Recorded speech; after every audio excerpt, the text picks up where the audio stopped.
Primeiro livro dos Reis, capítulo 9. Deus aparece outra vez a Salomão. Depois que Salomão acabou de construir o templo e o palácio real e tudo mais que havia planejado construir, o Senhor Deus apareceu outra vez a ele, como havia aparecido em Gibeão. O Senhor lhe disse: Eu ouvi a sua oração e o pedido que você fez na minha presença. Declarei santo este templo que você construiu como lugar onde serei adorado para sempre. Eu tomarei conta dele e sempre o protegerei. Se você me servir com um coração sincero e honesto, como Davi, o seu pai, serviu, e se obedecer às minhas leis e ordens, e fizer tudo o que eu mandar, então eu cumprirei a promessa que fiz a Davi, o seu pai, quando lhe disse que Israel sempre seria governado pelos descendentes dele. Mas se você ou os seus descendentes deixarem de me seguir, se desobedecerem às leis e aos mandamentos que eu lhes dei, e se adorarem e servirem outros deuses, então eu arrancarei Israel, o meu povo, da terra que lhe dei. E também abandonarei este templo que separei para ser o lugar onde devo ser adorado. Aí todos os povos vão desprezar e zombar de Israel. Este templo virará um monte de ruínas, e todos os que passarem por perto dele ficarão chocados e espantados e perguntarão: Por que foi que Deus fez isto com esta terra e com este templo? E a resposta será: Foi porque os israelitas abandonaram o Senhor, seu Deus, que tirou os antepassados deles do Egito.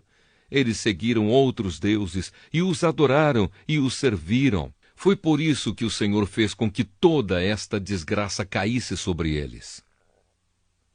Salomão e Hirão. Salomão levou 20 anos para construir o templo e o seu palácio. O rei Hirão da cidade de Tiro havia fornecido a ele toda a madeira de cedro e de pinho e todo o ouro que ele precisou para esse trabalho. Depois que terminaram as obras, Salomão deu a Hirão 20 cidades na região da Galileia. Hirão foi vê-las e não gostou delas. Aí disse a Salomão: Então são estas as cidades que você me deu, meu irmão?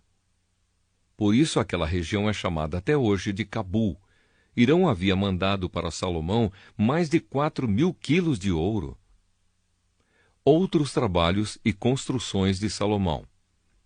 O rei Salomão usou trabalhadores forçados para construir o templo e o seu próprio palácio, para aterrar o lado leste da cidade e para construir as muralhas de Jerusalém.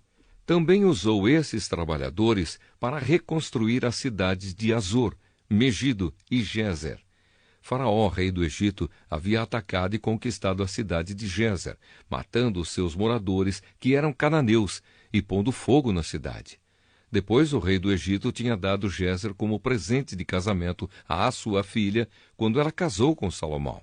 E Salomão reconstruiu a cidade. Usando seus trabalhadores forçados, Salomão também reconstruiu Bet-Horon de Baixo, Baalate e Tadmor, no deserto de Judá. Ainda reconstruiu as cidades onde armazenava mantimentos, as cidades onde ficavam os seus cavalos e carros de guerra, e tudo mais que ele quis construir em Jerusalém, no Líbano e em outras partes do seu reino. Para esse trabalho forçado, Salomão usou os descendentes do povo de Canaã, que os israelitas não haviam matado quando conquistaram o seu país. Entre esses trabalhadores forçados estavam amorreus, heteus, perizeus, heveus e jebuseus. E os descendentes deles continuam escravos até hoje.